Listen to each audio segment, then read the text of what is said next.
may I bring you in? आप Katra association के chairman हैं, Jammu region PhD chamber of commerce के हैं, आप PhD chamber, Jammu as we understand is a very strong pilgrim destination. आपसे ये समझना चाहेंगे as domestic tourism front, what is beyond pilgrim tourism? जो क्योंकि pilgrim tourism attracts people to come to the destination. Do you think of creating something beyond pilgrim tourism? आपके thoughts? जनाब शुक्रिया, धन्यवाद। जितने लोग यहाँ पे आए हैं, हमारे यहाँ कहते हैं गैरों से कहा तूने, गैरों से सुना तूने, कुछ हमसे कहा होता, कुछ हमसे सुना होता। तो शुक्रिया, एक आप सभी लोगों ने एक इनिशिएटिव लिया। और ज्योतिषी साहब, हम इनका नाम बहुत सुनते हैं टूरिज्म इंडस्ट्री में, और एक बहुत बड़ी नाम, उन्होंने एक अच्छा ये जो एक फोरम और ये सारा कुछ सिलसिला, उसी के साथ संजय सोनी साहब, सुनील गुप्ता जी, मेरे भाई, मेरे साथी मुश्ताक चाया जी, शमीम जी, पीपी खन्ना जी, शौकत चौधरी जी, दानिश इकबाल जी, रवि अरोड़ा जी आए हुए मौजूद हजरात। आज बहुत अच्छी बात है कि आपने एक ये बहुत अच्छा मौजू यहाँ चुना है। और जैसे मुश्ताक भाई ने न्यू टूरिज्म फाउंडेशन को एक उनका स्वागत करते हुए और उनको मुबारकबाद देते हुए कितना अच्छा आपने इनिशिएटिव लिया, मैं अपनी बातों को आगे रखता हूँ। हमारे यहाँ वो उर्दू में कहते हैं, क्या हाल पूछते हो मेरे कारोबार का, आईने बेचता हूँ मैं अंधों के शहर में। तो मतलब इसका आप समझ ही गए होंगे कि आज की डेट में, मुश्ताक भाई आप बेशक अनम्यूट कर लें क्योंकि हम तो इंटरेक्शन मूड में रहेंगे। तो कहानी ये है कि आज जो टूरिज्म का सिनेरियो है वो ये है कि हम ऐसी दुकान बना के बैठे हुए हैं जिसमें आईने हैं, देखने वाले शीशे, और वो शहर सारा अंधों का है। कहानी ये है कि टूरिस्ट है कोई नहीं और हम सारे बैठे हैं, और एक आस और एक उम्मीद के साथ।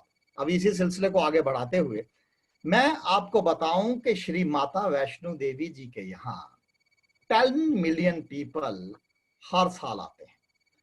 और एक बार मैं और दीवान साहब, वो ज्योतिषी साहब से पहले, जब बाद में वो सेक्रेटरी टूरिज्म रहे, और मैं उनके साथ आईटीडीसी में भी था, उन्होंने मुझे एडवाइजर बना रखा था उन दिनों में। तो हम एक बार पर्सनल, उनका एक लेक्चर था और हम चले गए आयरलैंड में।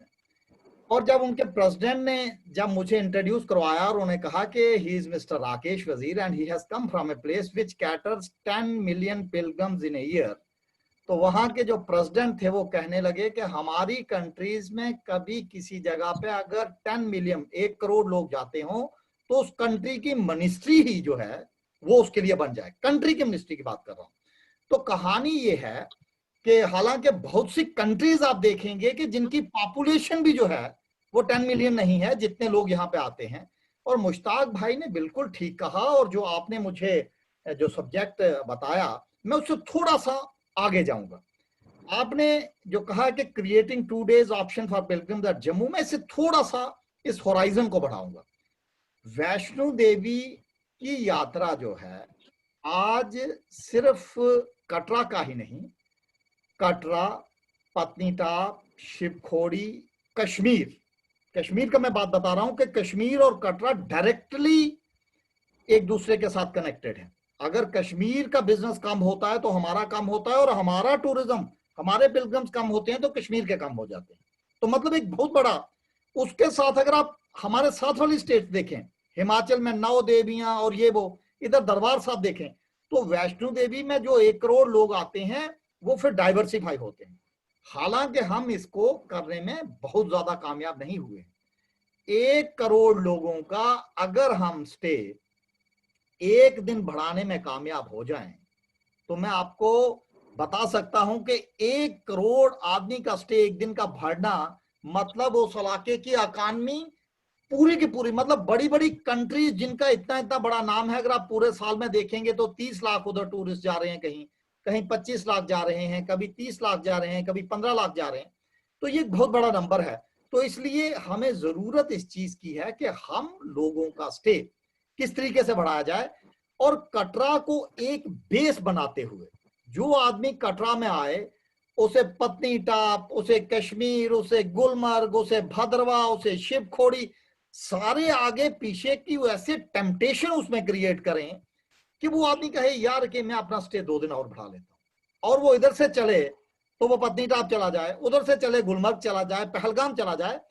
तो इस तरीके से मैं समझता हूं कि हमारे पास एक इतना बड़ा, आज 1 करोड़ लोगों को लाने के लिए अगर किसी जगह को, किसी सरकार को लाना हो, जुच्छी साहब इसके गवाह हैं कि अगर हमें किसी जगह पे 1 करोड़ लोगों को खुद लाना हो तो पूरी की पूरी हमारी इकॉनमी उस पर चली जाएगी, क्योंकि पूरे का पूरे फाइनेंसेस उस पर चले जाएंगे।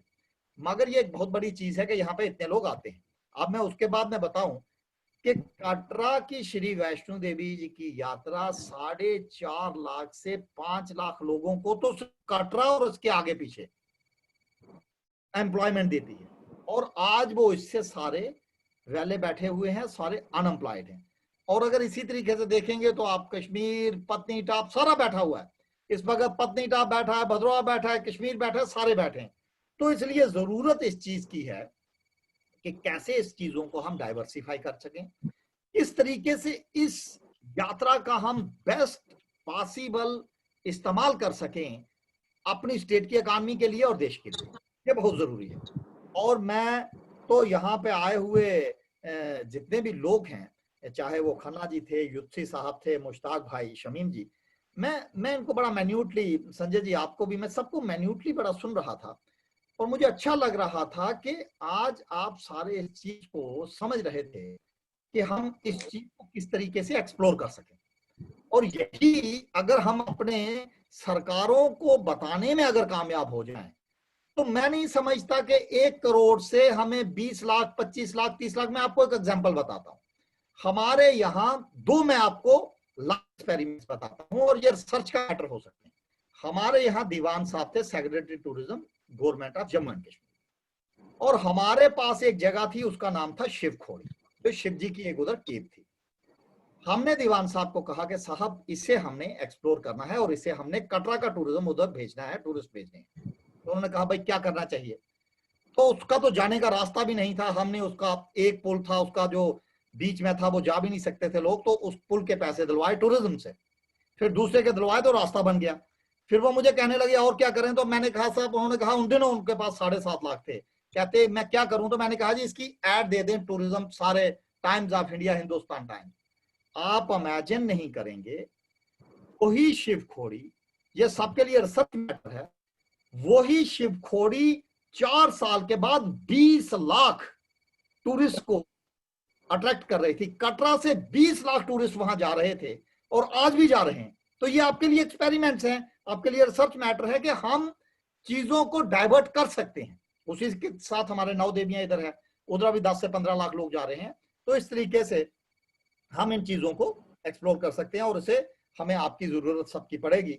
अब हमारे यहाँ एक बहुत बड़ा ये जो सब्जेक्ट है, मैंने अभी पिछले दिनों में एक श्राइन बोर्ड के साथ एक वीडियो कॉन्फ्रेंस रखी, जिसमें श्राइन बोर्ड के सीईओ, दीवान साहब, उनके बोर्ड मेंबर्स, फिर सारे federation of hotel and restaurant association के फॉर्मर प्रेसिडेंट और सारे लोगों को, यहाँ के पुलिस के हाई अप सभी को।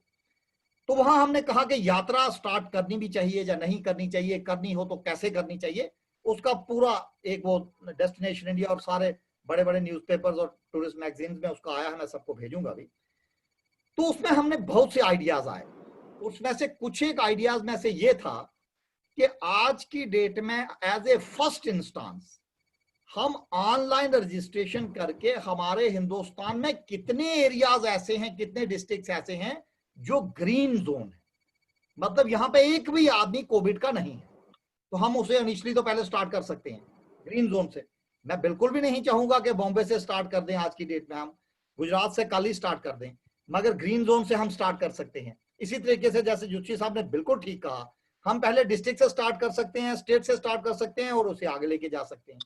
तो देखें, केजरीवाल जी की मुझे एक बात बहुत अच्छी लगी, और उसी के थोड़े दिनों के बाद अभी हमारी सेंट्रल गवर्नमेंट ने भी इसे कहा है। आज अगर आप सब सोचेंगे कि कल कोरोना खत्म हो जाएगा, तो ऐसा होने वाला है नहीं। अगर तो कोई वैक्सीन आ जाए तो बहुत बेहतर है, और अगर वैक्सीन ना आए तो आप ये समझ के चलिए कि हमें कोरोना के साथ जीना पड़ेगा। और ये ऐसा ही है कि अब अगर कोई आदमी शादी कर ले और उसकी बीवी आ जाए, वो बेशक अच्छी ना भी हो मगर अब आपको उसके साथ निभा कर रहा है। तो कहानी ये है साहब कि इस कोरोना ने हमारे घरों में एंट्री ले ली है बगैर बताए। अब हमें उसके साथ किस तरीके से बिजनेस निभाना है ये हमें अब करना पड़ेगा। और मेरे अभी थोड़ी देर पहले मेरी बात हो रही थी डिस्ट्रिक्ट एडमिन और बाकी जो सारी अथॉरिटीज से कि जनाब वजीर जी कैसा है श्राइन बोर्ड से कि अभी यात्रा स्टार्ट करें तो ना करें, क्या करें। तो उसी से मुतल्लिक हम भी आप लोगों से जैसे आज हम बैठे हैं तो सबके व्यू पॉइंट्स हम लेके वहां पे भी हमने सोचने का। मगर एक बात तो बड़ी क्लियर है कि अब हमें कोरोना के साथ जीना सीखना पड़ेगा। और जैसे मुश्ताक भाई ने कहा ये बड़े गुणी आदमी हैं, मंद मंद मुस्कुराते हैं मगर सारी बातें कह देते हैं। सबसे पहले तो मैं माँ वैष्णो देवी के द्वार में बैठा हूं, मैं भी माथा टेकता हूं अल्लाह ताला वाहे गुरु माँ वैष्णो देवी सबको कि वो इन हालात को ठीक करें। अगर तो वही कुछ चमत्कार करेंगे तो तब तो वैसे ही ठीक हो जाएगा, नहीं तो हम उसके साथ साथ कैसे चल सकते हैं इसके ऊपर अब टोटल फोकस रहना चाहिए। और आखिर में वो हमारे यहाँ उर्दू में कहते हैं कि मोहब्बत में ये लाजिम है कि जो कुछ है फना कर दे। मोहब्बत में ये लाजिम है कि जो कुछ है फना कर दे और मोहब्बत में ये ताकत है कि बंदे को खुदा कर दे। हमें हिंदुस्तान के हर एक आदमी की, हमें हर एक हिंदुस्तान के चाहे बच्चा बूढ़ा जवान हर एक वो आदमी जिसके सीने में दिल है और जिसकी सांसें चलती हैं, हमें आपके मोहब्बत की जरूरत है। क्योंकि देखें हमारी कोई राइस मिल या आटे की मिल तो है नहीं कि कल करो ये कोविड आपका जो है वो लॉकडाउन खोलेंगे तो आटा तो खाना ही है। साहब टूरिज्म तो तभी चलेगा जब आप सब लोग चाहेंगे, आप लोग हमसे मोहब्बत करेंगे और ऐसा माहौल क्रिएट करेंगे। तो इस माहौल में माहौल को क्रिएट करते हुए अब हम कैसे इसको चला सकते हैं। और हमारे यहाँ कहते हैं मोहब्बत चाहिए बाहिम, यहाँ भी हो वहां भी हो, खुशी हो चाहे इसमें गम, यहाँ भी हो वहां भी हो। आपकी मोहब्बत चाहिए, आपका साथ चाहिए, आपका प्यार चाहिए। और आप सब लोगों ने मुझे इतनी देर बर्दाश्त किया, आपका शुक्रिया, धन्यवाद।